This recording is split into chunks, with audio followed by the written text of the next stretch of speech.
सुप्रभात बच्चों। पिछली कक्षा में हमने संस्कृत वर्णमाला पढ़ा था और अब हम इससे आगे बढ़ेंगे, लेकिन आगे बढ़ने से पहले हम एक बार फिर से उसका दोहराव कर लेते हैं। बच्चों, जैसा कि आप सब जानते हो कि किसी भी भाषा को जब हम पढ़ते हैं, या वो हिंदी हो या वो संस्कृत हो या वो इंग्लिश हो, तो हम वर्णमाला से ही शुरू करते हैं।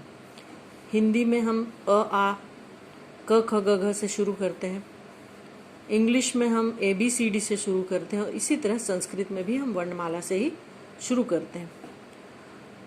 पिछली कक्षा में हमने पढ़ा था स्वर वर्ण, व्यंजन और अयोग वाह। स्वर्ण वर्ण 3 तरह के होते हैं: हर्ष स्वर, दीर्घ स्वर, संयुक्त स्वर।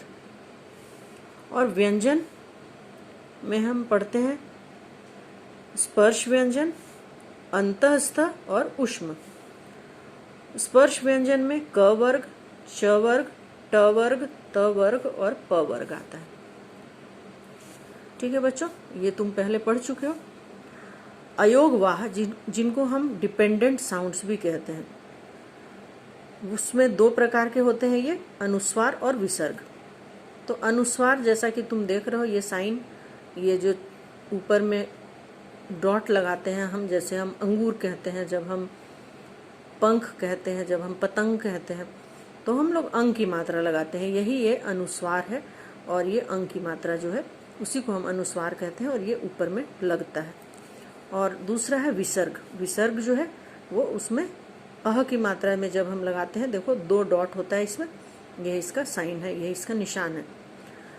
तो ये डिपेंडेंट साउंड है, इसका मतलब कि ये अकेले कभी भी यूज नहीं होता है, कभी भी इसका इस्तेमाल अकेले नहीं होता है, किसी न किसी व्यंजन के साथ ही हम इसको इस्तेमाल करते हैं। जैसे अंगूर अब हम लिखते हैं तो अ के साथ हम अंग की मात्रा लगाते हैं। जैसे कंघी हम लिखते हैं तो क लिखने के बाद अंग की मात्रा लगाते हैं। तो किसी न किसी पर ये डिपेंडेंट होता है, ये और ये विसर्ग भी। ठीक है।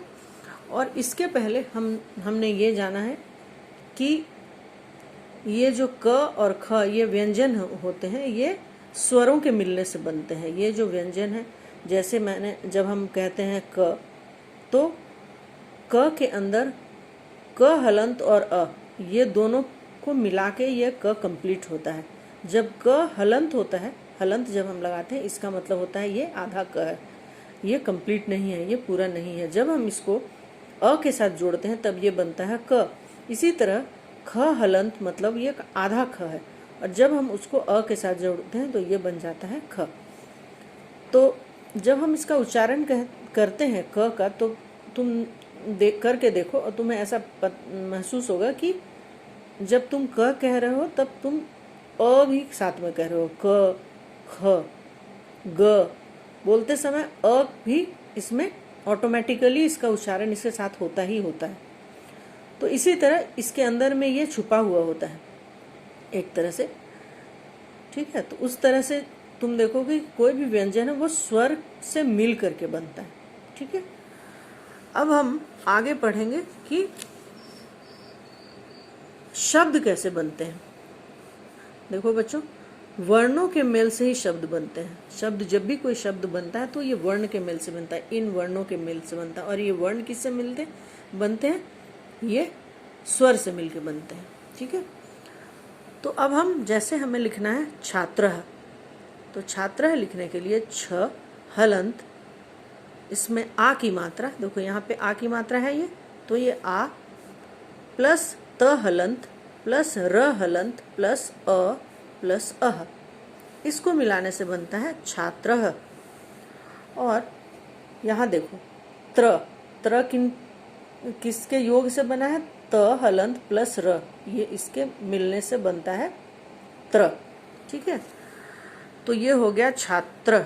छात्र लिखने के लिए छ हलंत प्लस आ प्लस त हलंत प्लस र हलंत प्लस अ प्लस अह, तो ये हो गया छात्रः।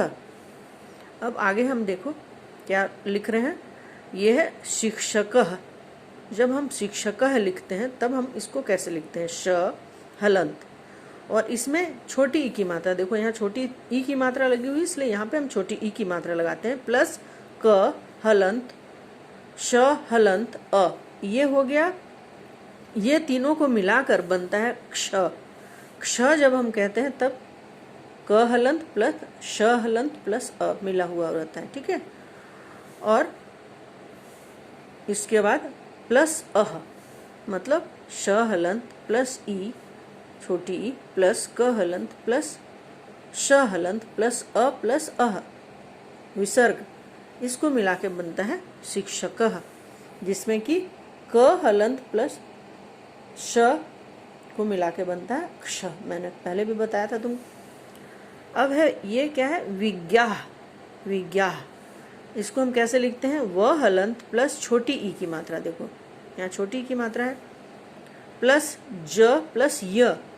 ज प्लस य से मिल के पता है क्या बनता है, ज हलंत प्लस य से मिल करके बनता है ज्ञ, ठीक है। यहाँ हलंत इसलिए लगा है क्योंकि इसमें आ की मात्रा लगी हुई है, इसलिए इसको इसमें हलंत लगाने के बाद हम आ लगाते हैं, आ प्लस अह। ये हो गया व हलंत प्लस ई प्लस ज हलंत प्लस य हलंत प्लस आ प्लस विसर्ग, तो ये हो गया विज्ञाह। इसी तरह प्रशंसा। प्रशंसा कैसे हम लिखते हैं, प हलंत प्लस र, ये हो गया प हलंत प्लस र प्लस अ, ये हो गया प्र। ये प्र, इस प्र को लिखने के लिए प हलंत प्लस र हलंत प्लस अ प्लस श हलंत प्लस अ प्लस अंग की मात्रा प्लस स हलंत प्लस आ, ये हो गया प्रशंसा। प्रशंसा है। तो प हलंत प्लस र मिला के बनता है प्र। तो इस तरह बच्चों छोटे छोटे वर्ण जो होते हैं और स्वर मिल करके क्या बनाते हैं, शब्द बनाते हैं। अब इससे संबंधित अभ्यास मैं तुमको करने के लिए दूंगी, तो उस अभ्यास को तुम लोग करो, और जितना अभ्यास करोगे, जितना प्रैक्टिस करोगे, उतना ही ये क्लियर होता जाएगा। और किसी भी तरह की समस्या तुमको आती है तो तुम लोग आगे पूछ सकते हो, और इसका ज़्यादा से ज़्यादा अभ्यास करो। धन्यवाद। अगली कक्षा में हम फिर मिलेंगे।